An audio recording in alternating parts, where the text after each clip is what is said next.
Adrian Koehler, welcome to the conversation today. Thanks, John. So happy to be here. It is a real pleasure to be with you. You're joining us from Hollywood. I'm south of Salt Lake City in Utah. Today we're going to be Same, same, talking about same. same.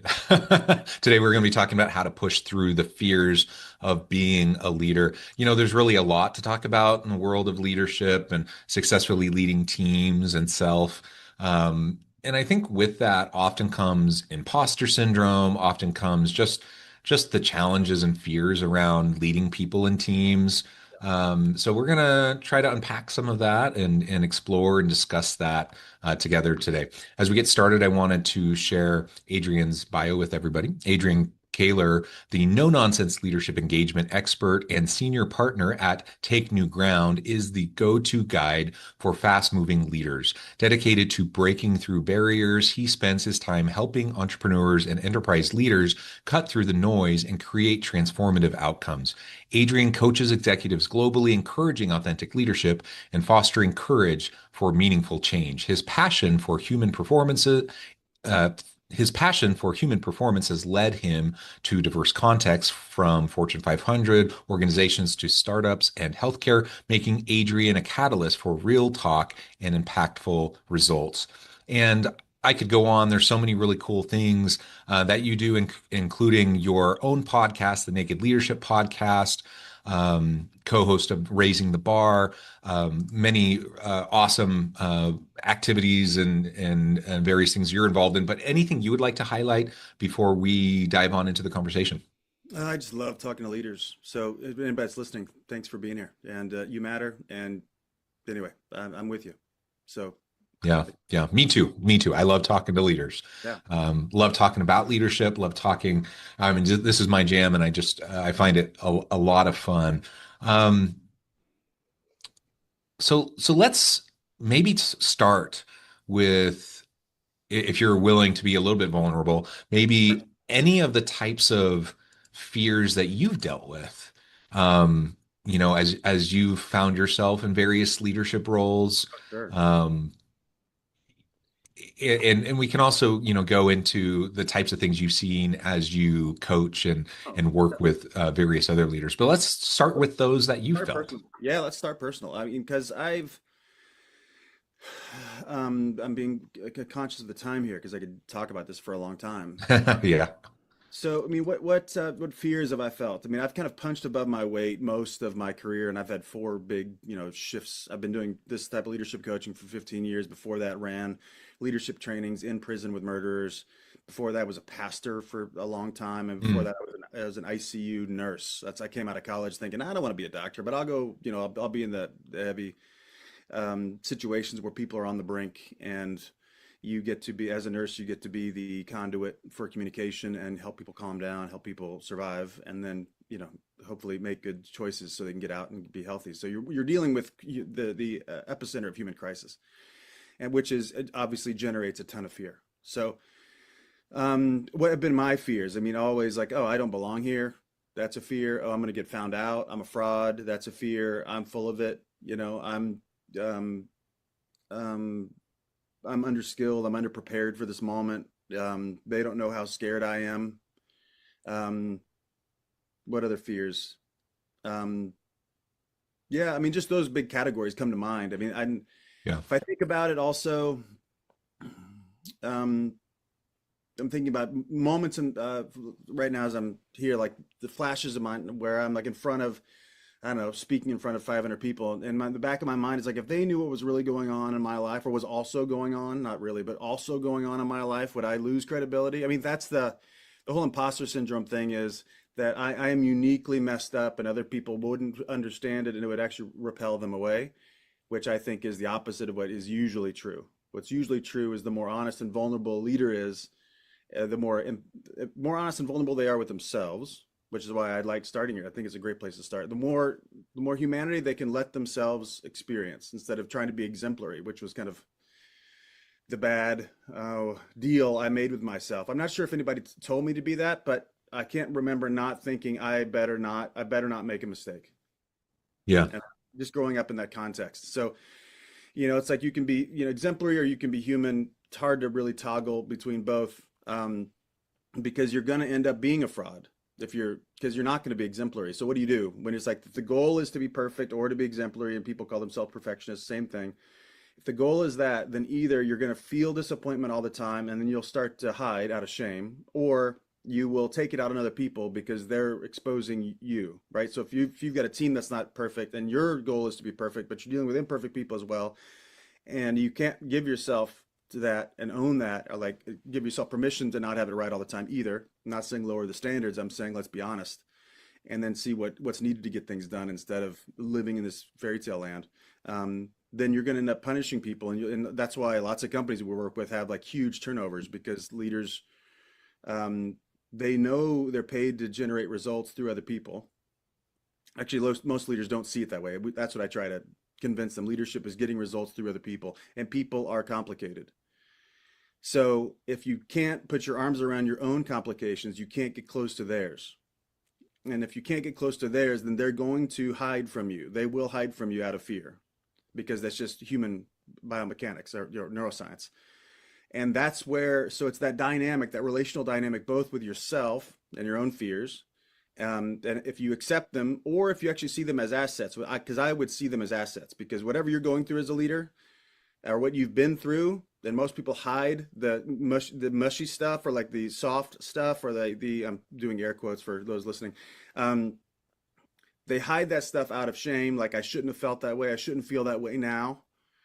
Um, then you're training people to avoid their fears instead of going right into them, because fears are usually they are cloaked concerns. I usually think of it that way.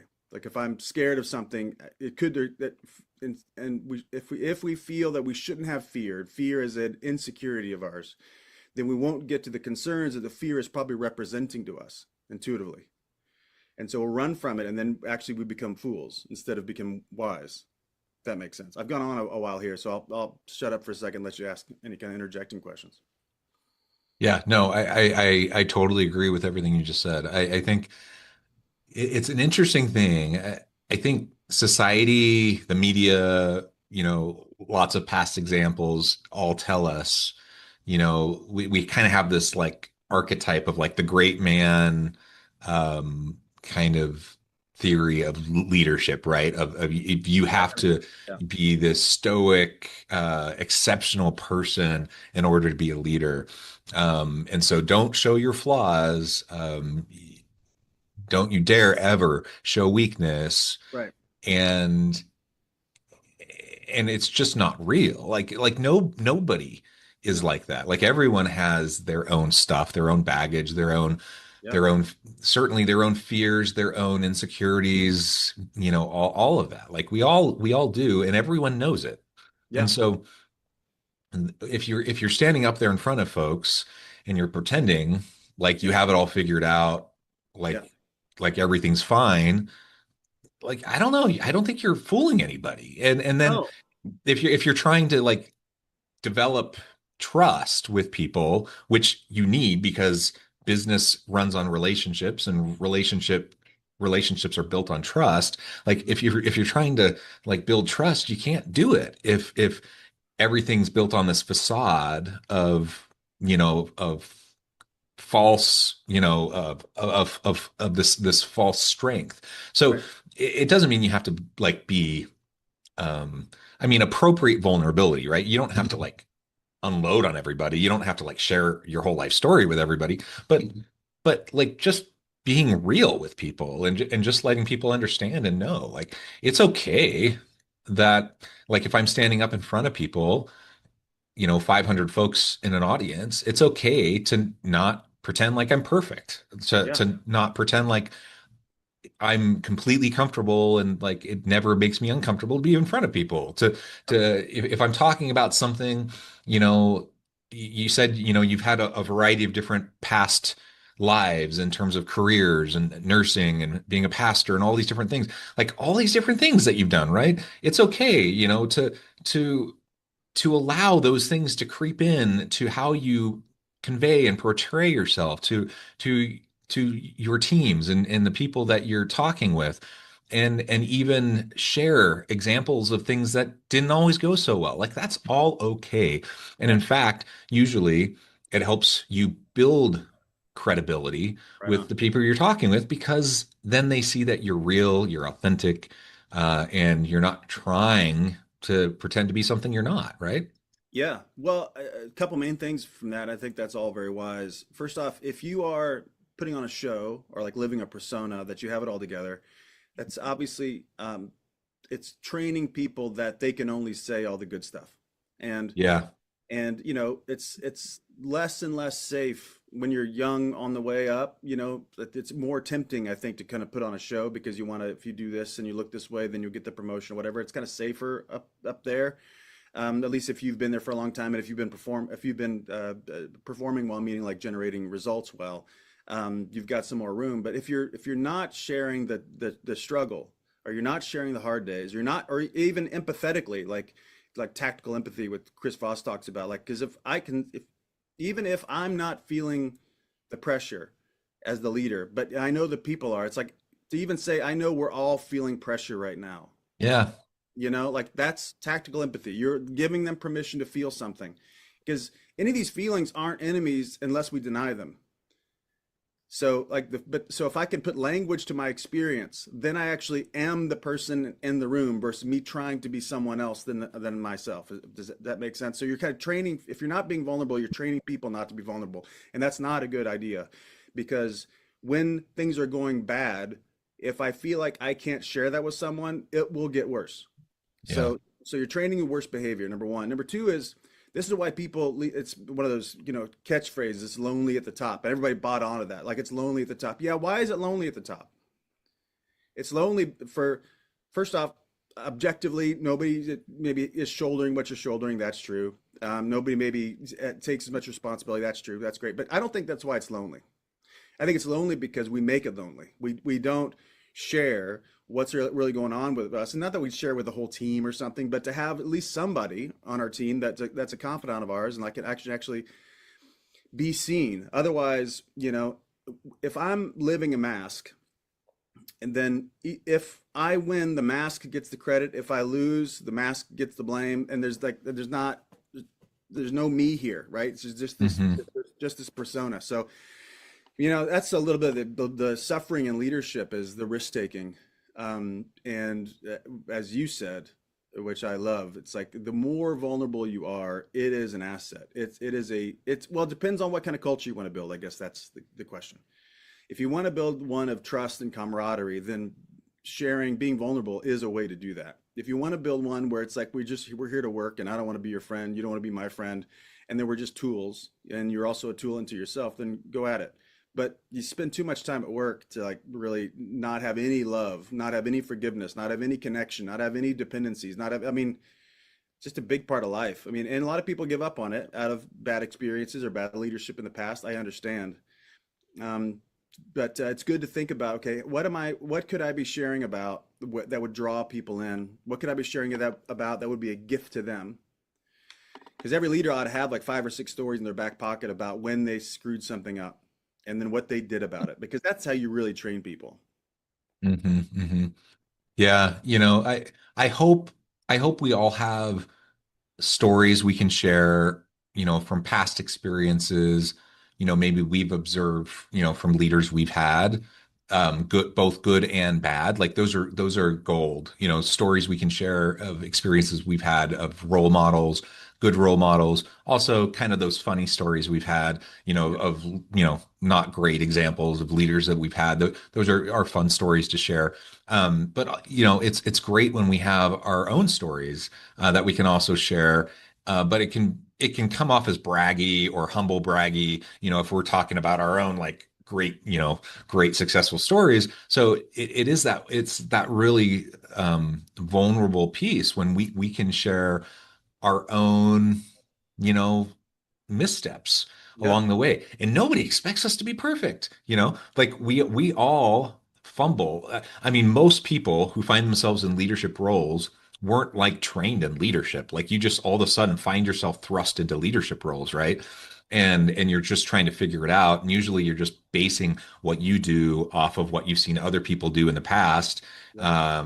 And oftentimes you've seen bad examples. And so you're just kind of perpetuating, the same things that you've seen other people do, and then you figuring it out and realizing, oh, that doesn't work. And so then you're trying other stuff and maybe reading books along the way, or trying things you've seen other, people do on TV shows or whatever, right? And so it's all like a work in progress, and everyone knows that, and everyone can just appreciate if you're self-aware enough to like learn from your mistakes. And so you can model all sorts of things around self-reflection and self-awareness and willingness to like learn and grow and humility and intellectual curiosity and like all these things you can demonstrate just by sharing some of those vulnerable moments Yeah. from your own past, experiences of your own leadership missteps, Yep. along the way. Um, Yeah. and then yeah, and then you actually have things, we can learn from that and like do leadership better and do teams better and actually grow together as we talk about these things that maybe I didn't do so great back Yeah. whenever. Well, I was just thinking about especially for the middle managers that are listening. I've seen this a lot. I mean, when I first started coaching, I was coaching a lot of middle managers, even at some big companies, and like I coached, I don't know, 12 or so VPs at Nike, for example, all in the marketing brand side of things. They're all fun, really smart, fast-moving people, and young, 30s, and it was a fun company to work with. Um, but there's a phenomenon I would see all the time because, in most companies, they promote the most effective people, right? So it's like, oh, Jane's good at this. Jane, great. Now you're going to be the director of that team. And the challenge is they don't get that this is a very different game. Hmm. For Jane to get promoted, she had to be excellent at her doing things. And now she's actually promoted to a spot where her doing things is not the goal. How do I break through to people so they do things? That's a very different game. And so Yeah. that's why like people come off as micromanagers because they're doing that. They're managing it at a micro level because they used to do that. And that's actually what they're good at. What they've been good at. And now they have to like create results through other people, which is a whole different thing. So to piggyback on one thing you said, which I thought was great, is it's first off, if you're leading, it is a conversational sport. It's a conversational sport. So, and it's both getting connected to the conversations you have going on between your ears, and then getting connected to the conversations that are going on in the other person's between the other person's ears, and then the relationship between. Those are all just conversations, I say. It's like, do I like my boss? Do I not like my boss? Do I like this person? Do I not like them? Do I think they're on my team or not on my team? Do they talk behind my back? Those are all. There's like dozens of conversations that are happening all the time. As a leader, if you get really willing to ask questions instead of give directions, I mean, sometimes you need to give direction for sure, but then a lot of it is asking questions and trusting your intuition and just going and being willing to, you're planting seeds and being willing to just be there and listen. Hey, what are you concerned about that you're not talking about? Yeah. And then say, what do you need to see from me that you'd bring that to me voluntarily so I don't have to ask you? Like, what would you need to see from me? Like, what's missing from me so that this relationship is 100% transparent, you can trust me, and that I've got your back? Like, what's missing from me? They won't have an answer because they don't think about that. But now you're inviting them to think about the relationship in a new way, that it's their responsibility to give themselves fully to the relationship. But you've got to be the one that goes first and sets that precedent with them. And then, another thing that I speak to leaders a lot about is like what you do most naturally, you teach most poorly. Mm. So as a leader, That's so true. what you do most naturally, it's just you. Like when I'm, parts of my job, like I'm doing it and it's great. Or in my company, I'm the best at whatever. And I don't know, I'm just being me. And so that's a detriment because I can't scale that. Right. So it's helpful to bring people around you that can cut up what you're doing and study what you're doing so that you can scale it, so that you're not just expecting them to be like you without actually teaching them the mindset behind the decisions and the actions that you took that generated the results. So the more that you do that, the more it decreases the fear level, it increases the conversation level. Because for me, probably fear and connection stand at opposite poles, I would say. Yeah, yeah. I think that's right. And yeah, I think unless we're super self-aware and really self-reflective and just do that work a lot and like really think a lot about why we do what we do. Anything that we're really good at, we're probably not very good at teaching and explaining Yep. and sharing with other people because it's just comes so naturally to us. And there, of course, are exceptions to that. Yeah. And I can think of several in my life that are exceptional, and definitely outliers to that rule, and they're exceptional. And why? Because they're so good at being self-reflective around, the metacognition around, why they do what they do. Yep. But that's rare, that's rare. And so you just got to be really good at that. And it comes back, I think, really to my next question around ego. Um, and the fear piece, I think, connects to the ego. Yep. Someone told me once, because, fear around public speaking, fear around looking stupid in front of your team, fear around like all these fears around leadership. And someone, told me, because, I was stressed out, in a situation, and they're like, John, it's not about you. Like, it's just really not about you. Like, so set that aside. And it's about them. Like, connect with your audience, or connect with your team, help them be better. Like, it's not about you, it's about them. Yep. And like, once that got through my thick skull, like, all of a sudden a lot of the pressure came off and a lot of the fear like just floated away. Yep. And that's really a lot of ego, right? Because we so often just make it about us, and we want to look good, we want to look smart, we want to people to think highly of us, and all these different things.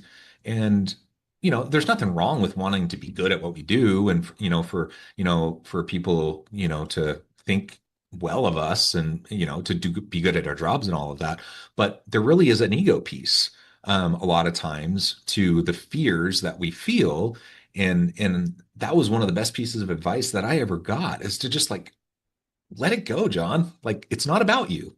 Yep. And that it was such a release. And I don't know, any thoughts around that, like in the ego that so often accompanies leadership roles, and the types of experiences that leaders have. Tons. We could do another 4 hours on this. What is ego? What is ego? Ego is like preservation of who I think I am, or ambition to create a persona of who I want to be. Maybe let's do it that way. It's either like an advancement for the sake of how I look, or the respect of others around how I look and what my reputation is there, or it's a preservation, right? So at least that's how I view Freud's view. Hmm. So first off, we all ought to kind of just get over it, in the sense that fear doesn't mean anything. It doesn't mean anything.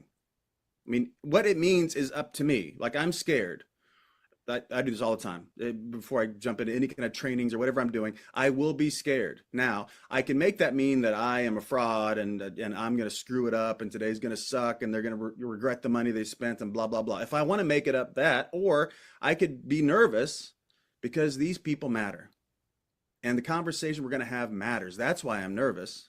I say it to myself, okay, that phrase in my head all the time: the best content is in the seats. I say that to myself because I'm, up there, want to have all the smart stuff and say it and make a cool chart and da da da. No, no, the best content is in the seats and where they are and like their lives. That's the best content in any of our workshops or any of our trainings. And so it helps me get over myself, which to your point, and to that advice of the guy who gave you that advice, is like, hey, because it's a question of focus. Like, what am I focused on? Am I focused on solving my fear, or am I focused on finding what's more meaningful than my fear? And I say that if I focus on what's more meaningful than my fear actually doesn't have to go away. That's the thing, is like, maybe Yeah. someday I'll be this and then finally I won't be scared. I don't know. You're probably settling if that's the case. I mean, I would say go after something that generates fear for you, because you could fail. And that means you're on the edge of your seat and you're going after something. I mean, you do that in different phases of life, of course, but to give yourself to something that you can contain the fear. Like, that's what I would do. I mean, if I'm going to say I'm going to go be a Formula One driver tomorrow, that's pretty stupid. But if I'm going to go, double the size of my next training and tell my team about that, or make it public, all of a sudden I'm on the hook, and now fear is going to come. Why? Because I've said something new is going to happen that I haven't done before, and it's going to require me to transform. So that is appropriate amount. There's appropriate amount of fear. You can call it that or call it whatever else you want to call it. But that's what comes to mind with that is like, our brains are survival machines, right? So fear is a tactic of your brain to keep you alive. And we call it the survival needs: look good, feel good, be right, be in control. Those aren't going anywhere. Those are gravity for the human being. Study Freud, study Adler, study Jung, study whatever. Those are gravity. They're not going anywhere. So the focus on that's why the whole thing about the imposter syndrome was so silly for me, because it's like everybody thinks you're so special that they're scared they're not who they want to be. No, we're all that way. Anybody that's ambitious is that way. If you're not ambitious, then you won't feel that because you're just doing a job and hiding or whatever. But if you're ambitious, you're going to feel like an imposter, and that's a good sign. So fear is an indication that I'm on the right track, the potential indication that I'm on the right track. And so if you stop being so special about it and start utilizing it, because whatever you fear, other people do too, and it's a way to connect with folks. And I think that's the best. The best leaders I know can share what's going on for them in real time, make it and normalize it, and then most importantly, what are we going to do about it? And let's be together in this. Yeah, I love it. Adrian, this has just been such a great conversation. As you've said multiple times today, we could probably go on for hours and hours. We've Good. only scratched the surface here, but I do note the time and I probably need to let you go and get on with your busy day. But before we wrap things up for today, I just wanted to give you a chance to share with the audience how they can connect with you, find out more about your work, your team, and then give us the final word for today. Yeah. So I have a firm with a dear friend and partner named Dan Tacchini. Our firm is called Take New Ground. We do tons of work inside of companies, mostly founder-driven companies, but we can work in divisions of larger companies as well. Anybody that's willing to get after it and take new ground, it's a relational game, and we are relational people. So we're not those that are going to give you 5 steps to blah blah blah, whatever. Read a book, watch YouTube. That's fine. That's not where the magic is. The magic is who can help you get the conversations that are under the table on the table. Who can help you get the conflict here in front of us so we can look at it and be shoulder to shoulder. That's our specialty, is helping people work through the difficulties that they're either seeing or they're even unwilling to see. And you can get a breakthrough that way. And we do it lovingly and we do it very straightforward. So it's a very different type of training than most people enjoy in the moment because we're going to talk about the stuff you don't want to talk about. But it's very connective on the back end. So we do work inside of companies, we do coaching, and then we also do personal trainings. There's one that's going to start in 2 days up in Boise, Idaho. It's called the Revenant Process. Used to be called Breakthrough. That's why I stumbled. Now it's called the Revenant Process. It's 4 days. It's people come in and they say it's like 10 years of therapy in a weekend. So you can go to takenewground.com, check that out. We have a leadership academy called the Intrepid. It's a 3-month process. But takenewground.com is a place to go see all the stuff that we offer. And also have an online community now called the Good Fight, which is all around, how to make life meaningful now and what matters to you now. And you're set up in cohorts and you're with 4, you get coaching, twice on a monthly basis. And then we do webinars and that kind of stuff too. So it's kind of a mastermind, but we go deep and it's not presenting, it's connecting and challenging and supporting one another. So that's called the Good Fight, but you can find all that on takenewground.com. Wonderful, wonderful. Adrian, it's just been a pleasure. I encourage the audience to reach out, to get connected, find out more about what Adrian and his team can do for you. And as always, I hope everyone can stay healthy and safe, that you can find meaning and purpose at work each and every day. And I hope you all have a great week. Thanks, John.